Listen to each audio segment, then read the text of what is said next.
नमस्कार, आप सभी का स्वागत है द हिस्ट्री यूट्यूब चैनल में और मैं हूं विकास टेकरे। दोस्तों, इतिहास लेखन की एक महत्वपूर्ण परंपरा वेग परंपरा के बारे में हम जानने का प्रयास करेंगे और यह भी समझने का प्रयास करेंगे कि इस परंपरा का क्या अर्थ है और इस परंपरा ने इतिहास लेखन पर क्या प्रभाव डाला है। साथ ही इससे बनने वाले महत्वपूर्ण प्रश्नों के बारे में भी चर्चा करेंगे। अगर आपके सिलेबस में यह चैप्टर है या फिर यह टॉपिक है तो आपको वीडियो देखना ज़्यादा फायदेमंद हो सकता है। दोस्तों, मैं आपको बता दूं कि जो विग है, यह विग या टोरी दल उनको कहा गया जिन्होंने इंग्लैंड में संसद का समर्थन किया, उन्हें विग कहा गया। और इसी तरह से बिग इंटरप्रिटेशन करके एक किताब लिखी प्रोफेसर एच बटरफील्ड ने एक किताब लिखी। उन्होंने एक किताब लिखी the Whig interpretation of history, और इस किताब में ही उन्होंने पहली बार द विग नामक शब्द का उपयोग किया और इसी शब्द से प्रारंभ हुई द विग परंपरा, या फिर कहें तो द विग ट्रेडिशन। दोस्तों, इसी तरह से विग परंपरा ने किस तरह से प्रभावित किया वो जानने से पहले हम पढ़ते हैं यहाँ पर थोड़ा सा इसका प्रारूप या फिर भूमिका। इससे आप समझ जाएंगे कि इसकी क्या महत्वपूर्ण भूमिका रही है इतिहास लेखन में। इतिहास लेखन में विग परंपरा का संबंध ब्रिटिश लेखन से है, क्योंकि यहाँ राजनीति में विग एवं टोरी दलों का उदय इंग्लैंड की शानदार क्रांति 1688 ईस्वी के कुछ समय पूर्व हुआ था, जब इंग्लैंड की संसद ने एक बहिष्कार बिल प्रस्तुत किया था जिसका उद्देश्य शासक जेम्स द्वितीय के स्थान पर ड्यूक ऑफ मनमथ को राजा बनाना था। मगर चार्ल्स द्वितीय की दूरदर्शिता ने संसद के प्रयत्न को नाकाम कर दिया। संसद द्वारा प्रस्तुत बहिष्कार बिल भले ही असफल रहा, किंतु इस प्रस्ताव के कारण इंग्लैंड की राजनीति में प्रथम बार दो राजनीतिक दल अस्तित्व में आए। जेम्स द्वितीय को राजा बनाने का विरोध करने वाला दल पोटिशनर प्रार्थना करने वाला कहलाया। यह दल इस विषय पर विचार विमर्श हेतु संसद की बैठक बुलाने के पक्ष में था, और दूसरा दल अबहोरर कहलाया, जो उस प्रस्ताव के विरोधी था एवं चार्ल्स द्वितीय के राजा बने रहने का समर्थक था। यहाँ पर जो संसद के समर्थक है या फिर चार्ल्स द्वितीय को हटाने के समर्थक है, वही टोरी दल या विग परंपरा के लेखक कहलाते हैं। दोस्तों, इतिहास लेखन में विग परंपरा के प्रारंभ की बात करें तो सन 1800 ईस्वी तक इंग्लैंड इतिहास लेखन के क्षेत्र में अन्य यूरोपीय देशों की तुलना में पिछड़ा हुआ था।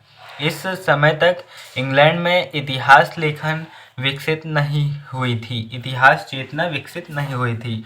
यहाँ पर जो इंग्लैंड हमें हमेशा पीछे रहने की बात कहता है, वहाँ पर 1800 ईस्वी तक भी इतिहास लेखन ठीक तरह से प्रारंभ नहीं हुआ था, और हमारे यहाँ तो 1000 ईस्वी के समय ही कल्हड़ ने राजतरंगिणी लिखकर इतिहास की शुरुआत कर दी थी।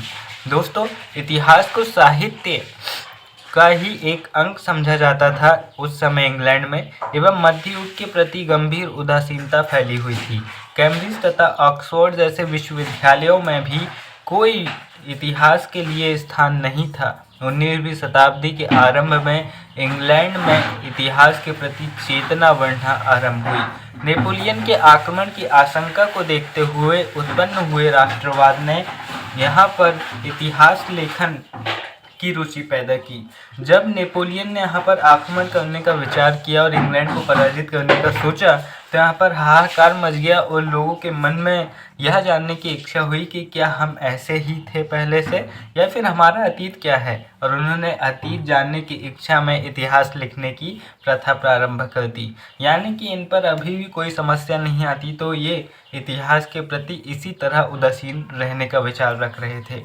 इस समय मिंटफोर्ड और आर्कीबाल्ड एलिसन जैसे टोरी लेखक इंग्लैंड में प्रचलित व्यवस्था के समर्थक थे। मिंटफोर्ड के हिस्ट्री ऑफ ग्रीस के अंतिम भाग और जेम्स के हिस्ट्री ऑफ ब्रिटिश इंडिया नामक कृतियों से अंग्रेजी इतिहास लेखन में एक नवीन प्रेरणा मिली है। यहाँ पर देखते हैं विग परंपरा का जनक।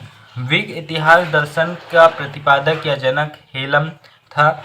हेलम ने इंग्लैंड के इतिहास लेखन को एक नवीन दिशा दी। हेलम व्हिग दल से संबंधित था एवं उसने हेनरी सप्तम से जॉर्ज द्वितीय की मृत्यु तक के इंग्लैंड के संविधान का इतिहास लिखकर व्हिग इतिहास दर्शन का प्रतिपादन किया। चूंकि व्हिग 1688 ईस्वी की शानदार क्रांति का प्रबल समर्थक था, अतः हेलम ने अपनी कृति में 1688 की क्रांति का गुणगान किया था। जेम्स प्रथम व चार्ल्स प्रथम का हेलम कट्टर विरोधी था। उसने व्हिग परंपरा के अनुरूप धार्मिक और राजनीतिक दासता का कड़ा विरोध कर जनता के कानूनी अधिकार एवं स्वाधीनता का समर्थन किया था। दोस्तों, यहाँ पर हम देखते हैं कि जो हेलम है वह व्हिग परंपरा का प्रतिपादक जरूर है, लेकिन व्हिग शब्द का सर्वप्रथम प्रयोग यहाँ पर एज बटरफील्ड द्वारा किया गया था अपनी पुस्तक the Whig interpretation of history के जरिए। दोस्तों, यहाँ पर हम देखते हैं कि जिस तरह से जो भारत में दिल्ली सल्तनत का संस्थापक कुतुबुद्दीन ऐबक था, लेकिन वास्तविक संस्थापक कौन था? इल्तुतमिश। इसी तरह भले ही यहाँ पर व्हिग परंपरा की शुरुआत हेलम ने की, लेकिन उसे वास्तविक रूप देने का कार्य किया मैकाले ने। वही लॉर्ड मैकाले जो भारत में मैकाले शिक्षा पद्धति लागू करके गया था। दोस्तों, मैं आपको बता दूं कि व्हिग परंपरा अगर आपको सही शब्दों में समझना है तो हम देख सकते हैं कि जिस तरह 1906 के बाद भारतीय राष्ट्रीय कांग्रेस दो भागों में बटी, नरम दल और गरम दल। नरम दल मानते थे कि हम पत्रों व्यवहार के जरिए भी अपने अधिकार अंग्रेजों से मान सकते हैं, और गरम दल मानते थे कि लातों के भूत बातों से नहीं मानते। इसी तरह इंग्लैंड में भी यही प्रथा चल रही थी। जो टोरी दल या फिर व्हिग परंपरा के जो लेखक थे, उनका मानना था कि राजा हमारी मांगों को नहीं मानेगा, इसकी सुटाई करना जरूरी है, और वे संसद के समर्थक थे। जो संसद के प्रबल समर्थक थे वे व्हिग लेखक कहलाए या फिर टोरी दल लेखक कहलाए, और जो राजा के समर्थक थे वे क्या कहलाए? हमने यहाँ पर शुरू में भी देखा था, वे कहलाए अबहुरर। क्या कहलाए? अबहुरर। अब यहाँ पर देखते हैं व्हिग परंपरा का मुख्य प्रतिपादक मैकाले। टॉमस बेबिंगटन मैकाले को इतिहास लेखन की व्हिग परंपरा का मुख्य इतिहासकार माना जाता है। मैकाले इंग्लैंड का एक महान साहित्यिक इतिहासकार था। भाग्य एवं प्रतिभा दोनों ही मैकाले पर मेहरबान थी, जिन्होंने उसे अल्पकाल में प्रसिद्धि दिला दी। 1832 ईस्वी का सुधार अधिनियम उसके जीवन का एक महत्वपूर्ण मामला था। प्रोफेसर ग्रांट एंड टैमरेले के अनुसार 1832 ईस्वी के अधिनियम ने 1688 की क्रांति को पूर्ण कर दिया। यहाँ पर टेम्पले क्या कहते हैं? वे कहते हैं कि 1832 ईस्वी के अधिनियम ने 1688 की क्रांति को पूर्ण कर दिया। मैकाले 23 वर्ष की उम्र में ही व्हिग एडिनवर्थ रिव्यू के संपादक जेफरी से आकर्षित हुआ, और उसने नाइट्स त्रैमासिक पत्रिका में लेख प्रकाशित कराया। उसने प्रसिद्ध लेख एसे ऑन मिल्टन 1825 में लिखा और जेफरी के जर्नल से जोड़ा, और शीघ्रता के साथ मैकाले का नाम लंदन समाज के लिए एक जाना माना नाम हो गया, और उसके बाद 20 वर्ष तक वह निबंध लिखता रहा। 1830 में उसने हाउस ऑफ कॉमन्स में प्रवेश किया। 1834 से 38 के बीच वह भारत का सुप्रीम काउंसिल रहा। 1839 ईस्वी के बाद उसने अपना ध्यान इंग्लैंड का इतिहास लिखने पर केंद्रित किया।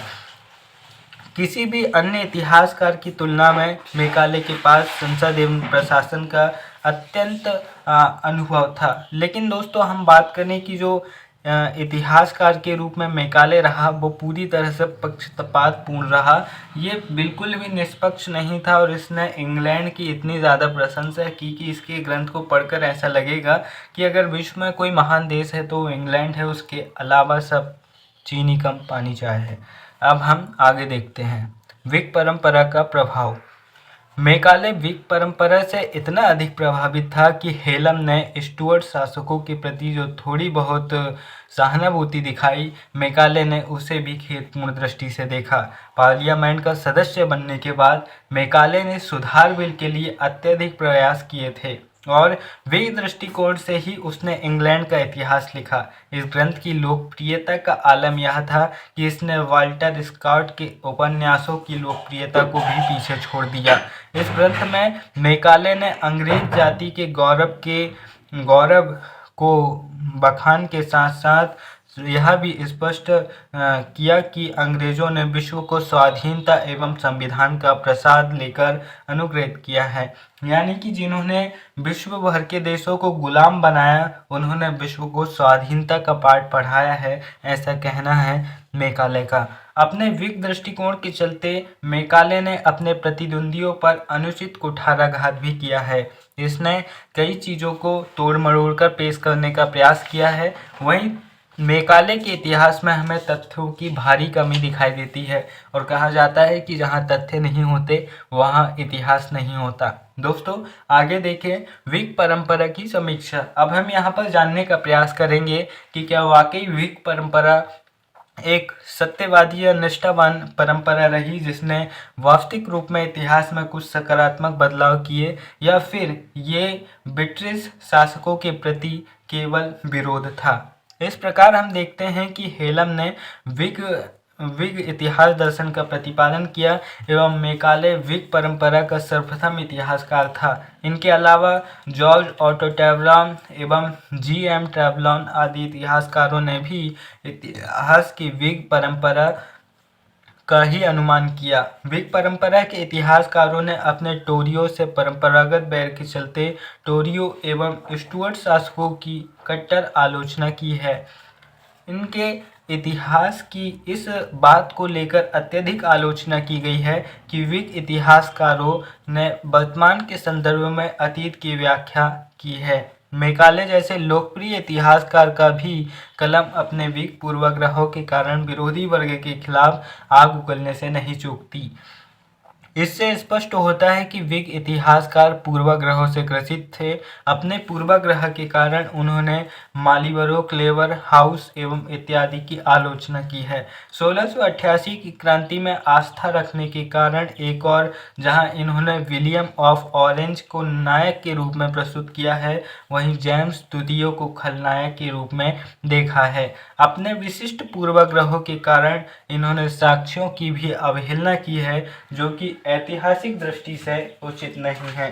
दोस्तों, यहाँ पर सामान्य अर्थों में कह सकते हैं कि विग परंपरा का जो उद्देश्य था वह था ब्रिटेन के स्टुअर्ट शासकों का विरोध करना।